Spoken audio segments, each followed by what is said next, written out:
every soul wonders. How did Lucifer escape the fires of hell? How did he slip past the gates of heaven? And if God is all-powerful, why did he not stop Lucifer? But what if the truth is darker?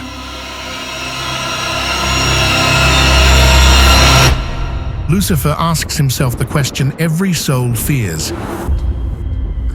If forgiveness is unreachable, what's left but rebellion?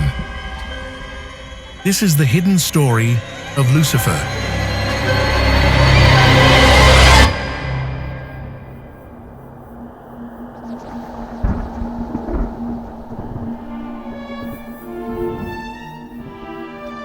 John Milton's Paradise Lost is often regarded as one of the greatest works ever written in the English language.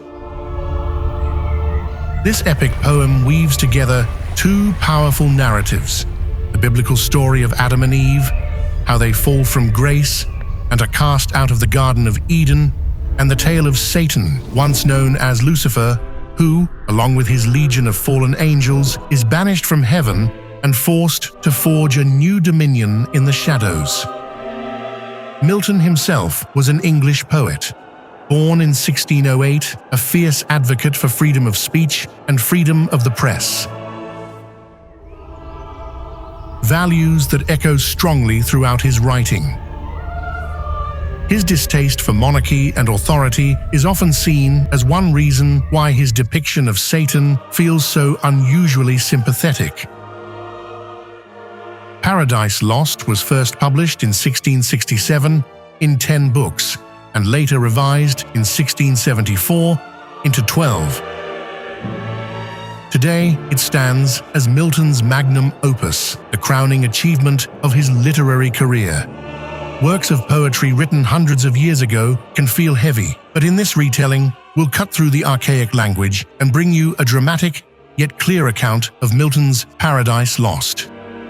A story of rebellion, pride, tragedy, and the eternal struggle between freedom and obedience. The poem begins with humankind, Adam and Eve, and their disobedience toward God. This is the moment they eat the forbidden fruit from the tree of knowledge. But Milton's speaker does not place all the blame on them. He points instead to the infernal serpent, the fallen angel we know as Satan, or Lucifer.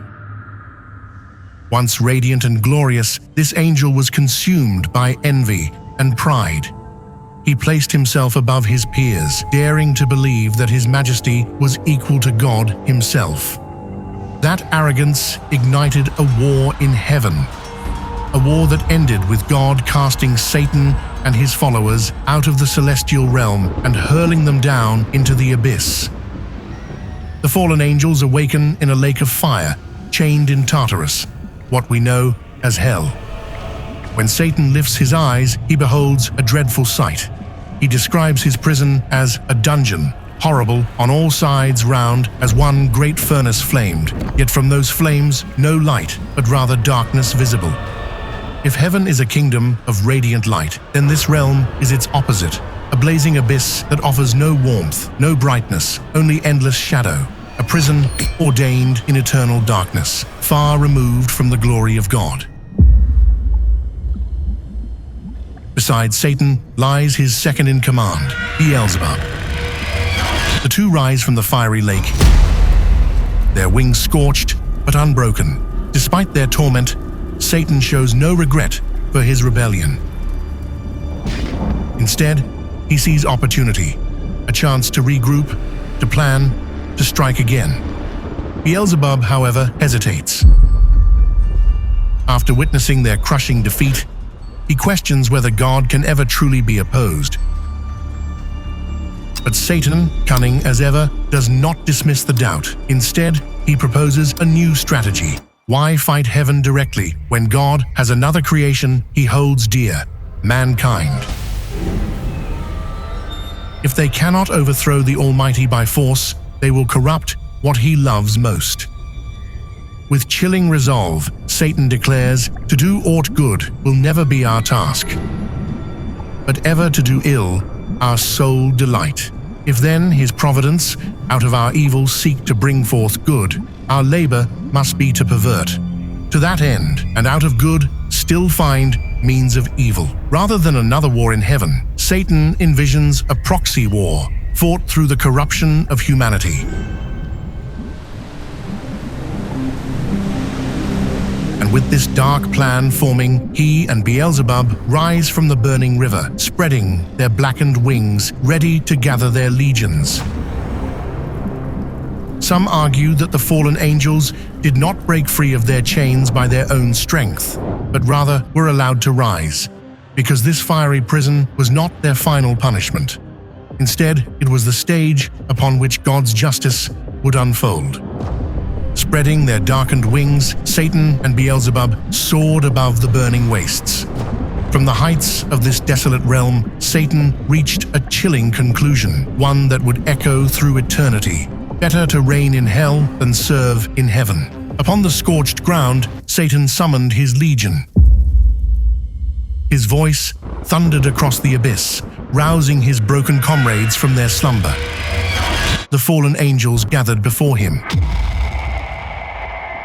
He told them of their fate, that their names had been erased from the book of life, cast out from the records of heaven itself.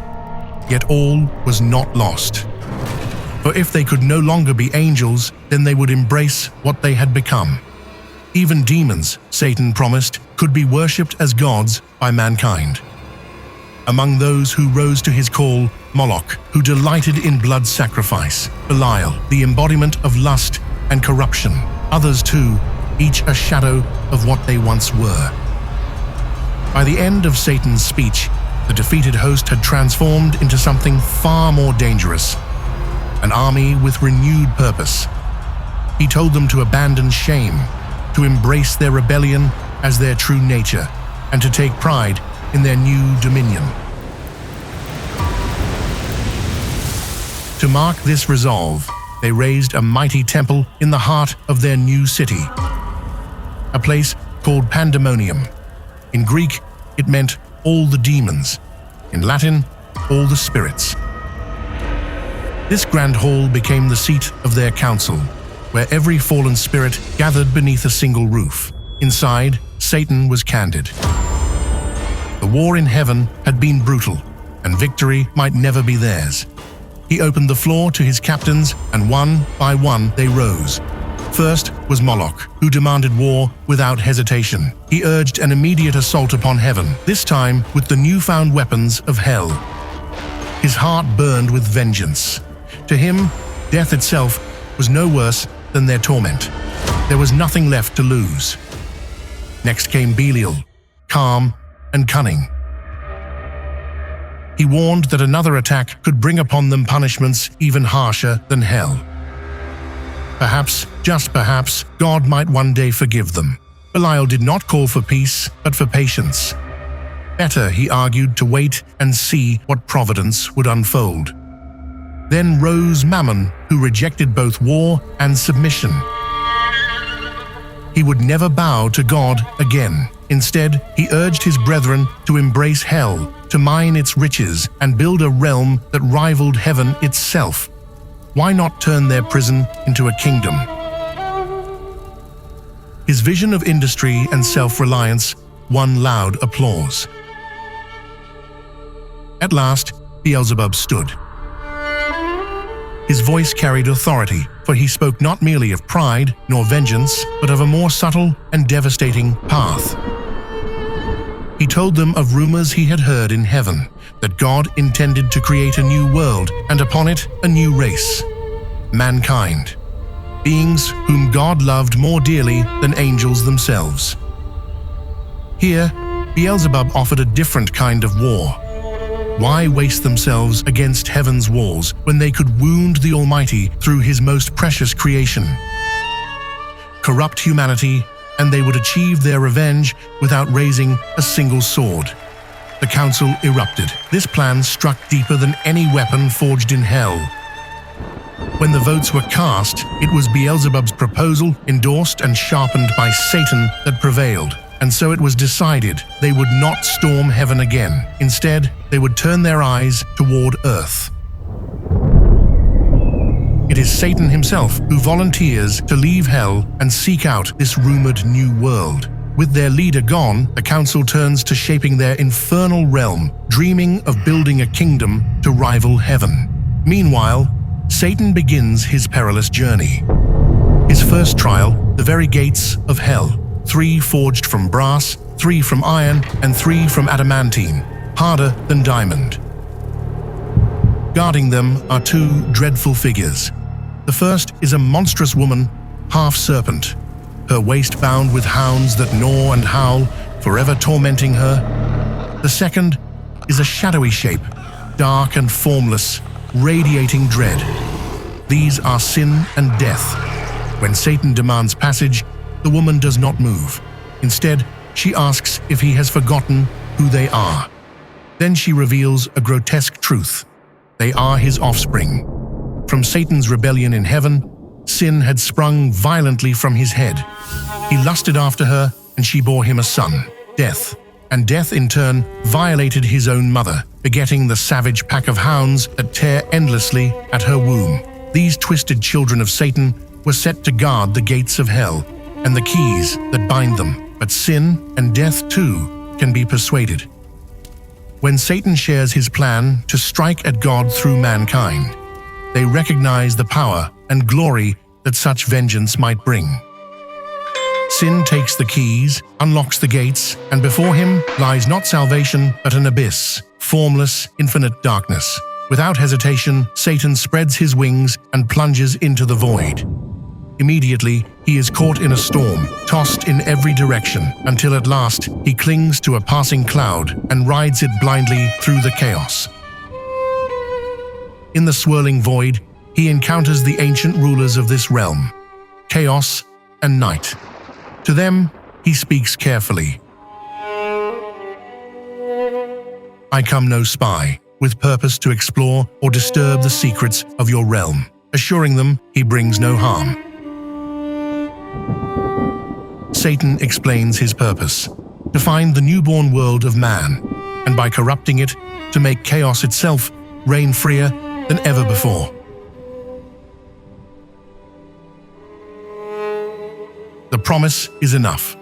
Chaos, amused and willing, points the way. Satan follows the path,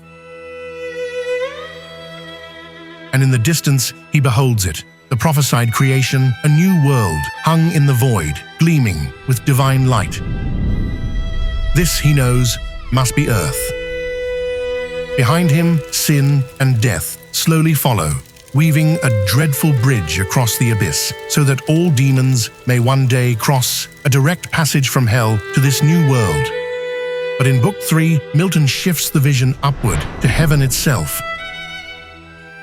There, God watches everything unfold. He sees Satan on his way to earth, and he knows what will follow, the fall of man. Yet he does not intervene. For it is free will that makes mankind unique. Free will to choose, to disobey, and most importantly, to love. Back to Satan, who has now found the earth. Descending from the void, he beholds a vast, radiant sphere, crowned with a stairway that stretches upward into the heavens, as if linking this new world back to God's throne. For a moment, Satan gazes upon creation in all its beauty, sun, sky, seas, and land. And he is overwhelmed by envy.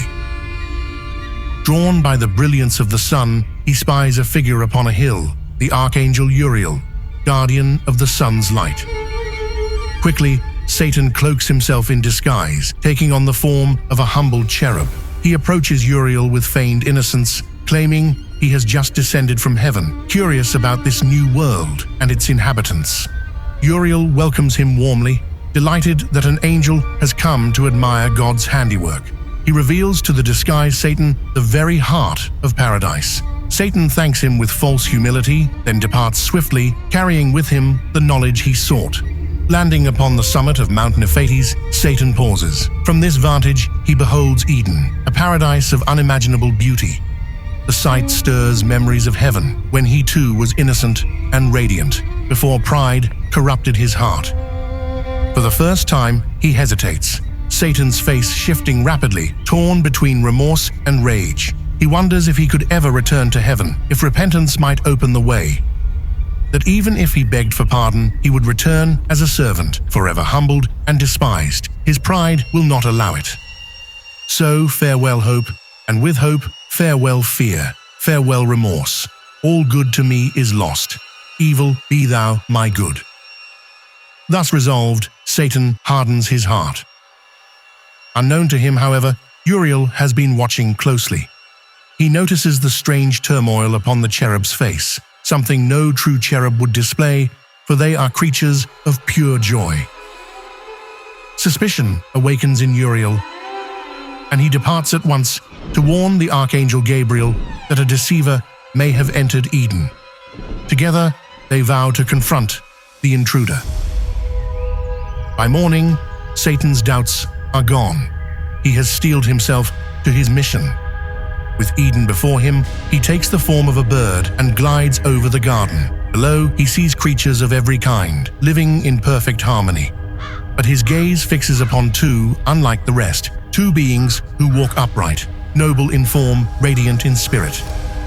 Adam and Eve.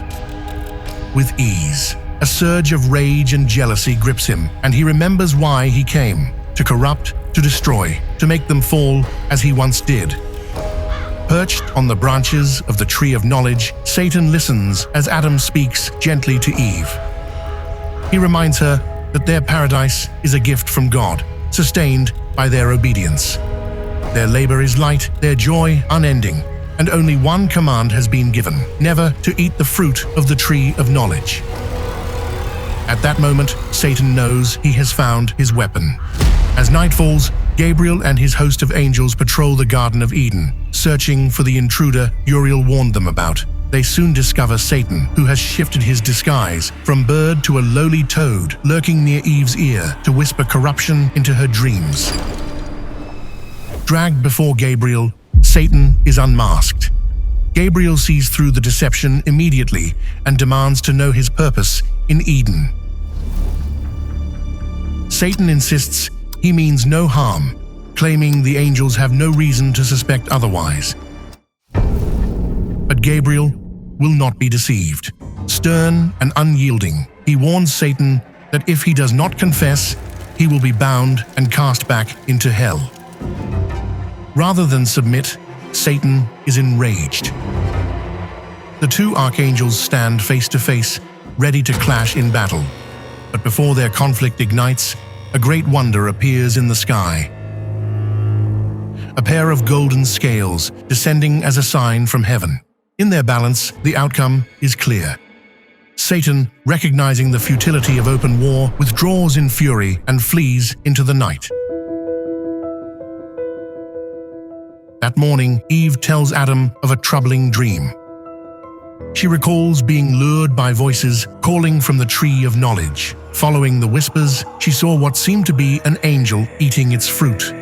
The figure beckoned her, saying, "Here, happy creature, fair angelic Eve, partake thou also. Happy thou art, happier thou may be, worthier canst not be. Taste this, and be henceforth among the gods, thyself a goddess, not to earth confined." The dream angel urged her to eat, promising divinity itself. Just as she reached for the fruit, the vision dissolved, and she awoke. Adam is disturbed by her tale, but reassures her it was only a dream. Their free will remains their safeguard, the greatest gift God has given them.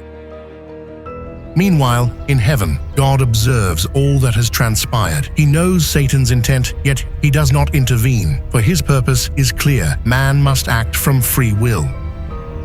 If Adam and Eve fall, it will be by their own choice, and their punishment will be just.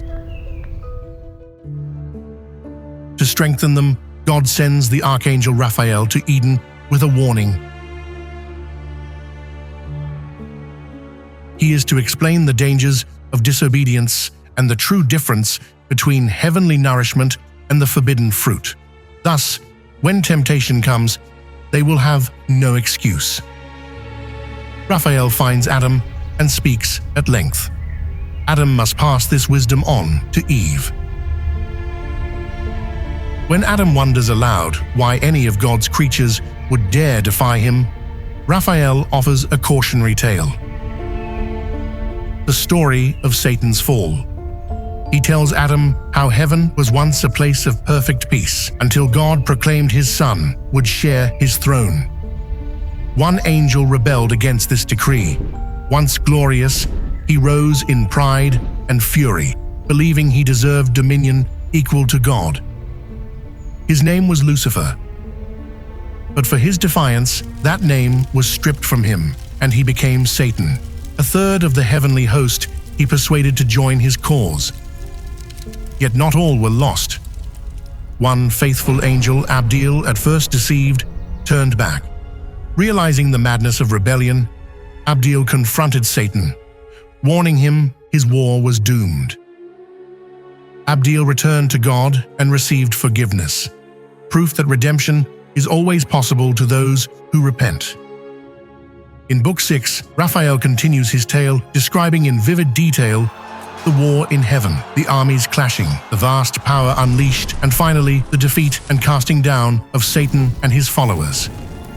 He concludes with a solemn warning. The war in heaven has ended, but Satan's war is not over. Already he seeks to bring Adam and Eve into ruin. They must beware his cunning, resist his whispers, and stand firm. For though Satan is mighty, their obedience and courage can preserve them. As Adam's curiosity grows, he asks Raphael about the creation of the world. The archangel agrees to explain. After the fall of Satan and his rebellious host, God chose to fill the empty spaces left in heaven's order.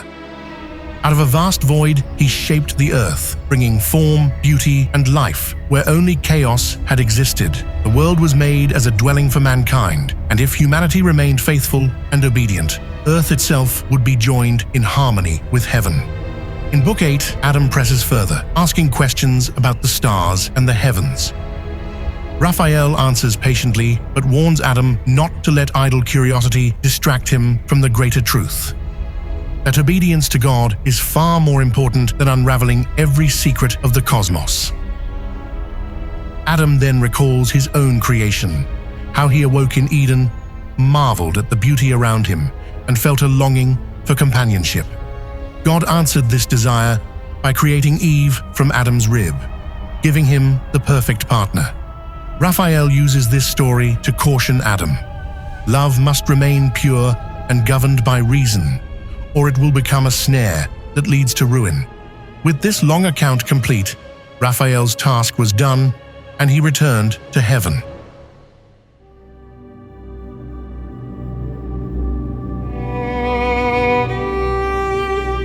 In Book 9, the tone shifts from wonder to tragedy. Milton declares that the true subject of his epic is not heavenly battles, but the fall of man. Satan slips once more into Eden, disguising himself this time as a serpent. He evades the angels on guard and waits for his moment. At dawn, Adam and Eve set about their work in the garden. Wanting to accomplish more, Eve suggests that they divide their labors. Adam hesitates, uneasy at leaving her alone, but at last agrees. This is the opportunity Satan has been waiting for. Alone, Eve is approached by the serpent.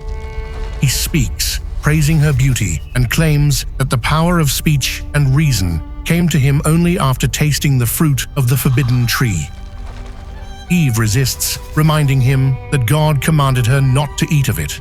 But Satan presses further, planting seeds of doubt.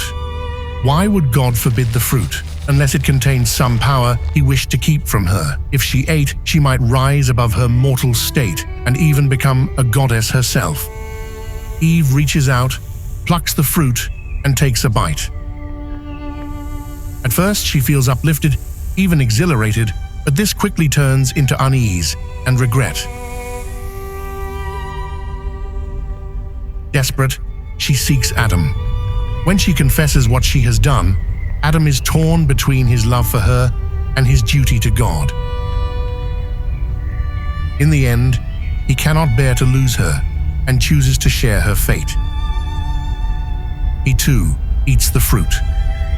For a time, they feel a strange rush of passion and fall asleep beneath the tree. But when they awaken, their joy is gone. Shame overwhelms them. Guilt gnaws at their hearts. They cover themselves, realizing what they have lost. Paradise, their innocence, their peace, their very place in God's garden, has slipped away forever. Not long after tasting the fruit, Adam and Eve turn on one another, trading blame for their fall from grace. In Book 10, the guardian angels return to heaven to report what has happened in Eden. But God already knows. He has seen it all. The angels fear they have failed in their duty, yet God reassures them that no fault lies with them. The sun appears in the garden and confronts Adam and Eve. Adam admits he ate the fruit, blaming Eve for giving it to him, while Eve pleads that she was deceived by the serpent.